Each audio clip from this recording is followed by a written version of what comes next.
రూపాయలు ఖర్చు పెట్టి 40 లక్షల యాడ్ ఇచ్చుకున్నారు. ఇది అది అని చెప్తున్నారు అధ్యక్ష. 40 కోట్లు ఇచ్చుకున్నారు యాడ్ అని చెప్తున్నారు అధ్యక్ష. తమరు పర్మిషన్ ఇస్తే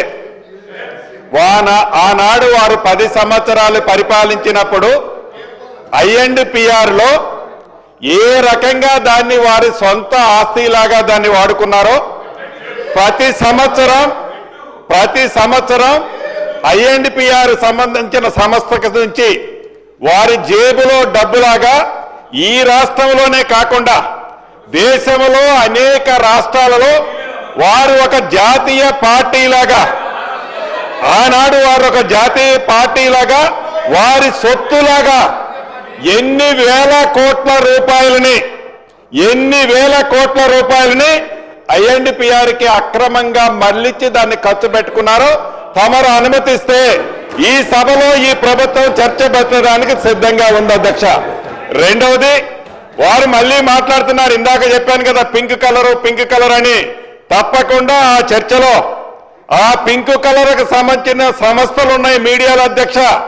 ఆ మీడియాలకి ఆ సంస్థలకి మిగతా ఏవైతే మీడియా ఛానల్స్ గతం నుంచి అది ప్రింట్ కానీ ఎలక్ట్రానిక్ మీడియా కానీ ఇతరత్ర దానికి ఇచ్చిన డబ్బెంత, దానికి ప్రతి యాడ్కి పెట్టిన ఎంత అమౌంట్ పెట్టారు, వారి అధికారంలోకి వచ్చిన తర్వాత వారి సంస్థలకి వారి వ్యవస్థలకి ఎంత పెట్టారో తమరు అనుమతిస్తే తప్పకుండా ఈ ప్రభుత్వం చర్చకు సిద్ధంగా ఉందని తమరి ద్వారా వారికి తెలియజేస్తున్నా. దేశ రాష్ట్ర ప్రజలు కూడా గమనించాల్సిన అవసరం ఉంది. ఆ డబ్బుని ఎలా మాట్లాడారు ఇందాక చెప్పిన కదా అధ్యక్ష. డబుల్ బెడ్రూమ్ ఇల్లు ఎక్కడ బై ఎలక్షన్లు వచ్చినా గౌరవ మాజీ ముఖ్యమంత్రి వర్యులు వారి నియోజకవర్గంలో కట్టిన 2 ఇళ్లే ఎప్పుడు ఫోటోలు కనపడే అధ్యక్ష.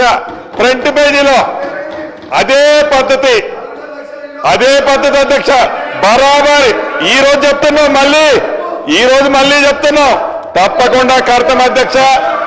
ఇది ఇందిరమ్మ ప్రభుత్వంలో ఏ ఒక్క వ్యక్తికి సంబంధించిన విషయం కాదు అని తమరి ద్వారా గౌరవ సభ్యులకు తెలియజేస్తున్న అధ్యక్ష.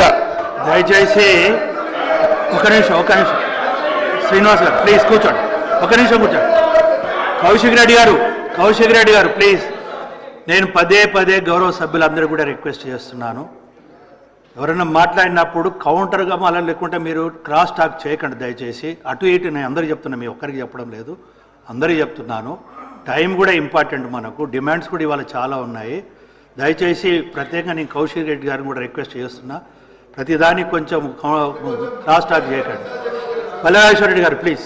అధ్యక్ష కూర్చోండి. శ్రీనివాస్ గారు కూర్చోండి ప్లీజ్. కూర్చోండి అధ్యక్ష. కూర్చోండి. మంత్రి గారు మీరు క్రాస్ మాట్లాడకండి. కౌశిక్ రెడ్డి గారు మీరు కూడా మాట్లాడకండి. సభ్యులను రిక్వెస్ట్ ప్లీజ్. అధ్యక్ష, మంత్రి గారు చెప్పారు మీరు ఇన్ని కట్టినరు అన్ని కట్టినని చెప్పేసి. వాస్తవంగా దాని మీద కూడా ఒకరోజు చర్చగా పెట్టండి. మేము కట్టుబడి ఉన్నాం. 30 సంవత్సరాల్లో వచ్చిన దానికంటే మేము ఒక 1000 కోట్లు 9 ఏళ్లలో ఎక్కువ పెట్టినామని చెప్తున్నాం. ఒకటి. రెండవది 2,72,000 ఇళ్లకు ఆల్మోస్ట్ అయిపోయింది. అక్కడక్కడే ఉన్నట్లయితే కొరవలు ఉంటే ఉన్నాయి. అది అవునా కాదని చెప్పి మీరు చూడండి. దానికి ఇప్పుడు మీరు 3 రంగుల కండ వేస్తుందా లేదా? పింక్ కలర్ ఇవ్వాలా మీకు కాదు కాబట్టి 3 రంగుల కలర్ అదే వేసి మీరు ఇస్తున్నారు కదా. మూసి నిర్వాసితులు కానీ. రెండవది సబ్జెక్టే సార్, వారు అడిగిన దానికి నేనేం అనట్లేదు సార్. వారు దీని మీద కూడా చేయండి ఖచ్చితంగా. మీరు ఈ 15 నెలల్లో 15 ఇటుకలన్నా ఎక్కడన్నా పెట్టిండ్రా? ఒక్క ఇల్లనే కంప్లీట్ అయినా మీరు చెప్పండి. ఒక్క ఇల్లనే కంప్లీట్ అయినా చెప్పండి. అదేవిధంగా ఐఎన్పిఆర్లో వారు చెప్పారు. నేను స్పెసిఫిక్ గా చెప్తున్నా, ఇవాళ ఈ యొక్క సివిల్స్ అభయహస్తంలో మీరు ఇచ్చిన 4 కోట్లకు ఎన్ని అడ్వర్టైజ్మెంట్ ఇచ్చిండ్రు? అదేవిధంగా మీరు మహారాష్ట్రకు, హర్యానాకు, ఢిల్లీకి మీ యొక్క ఆ రోజు అక్కడ ఎన్నికలు జరుగుతుంటే మనకి ఏం సంబంధం అని చెప్పి మన డబ్బులు పెట్టి ఇక్కడ అడ్వర్టైజ్మెంట్ ఇచ్చిండ్రు?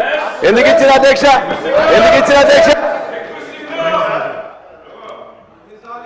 గౌరవ సభ్యులు మహారాష్ట్ర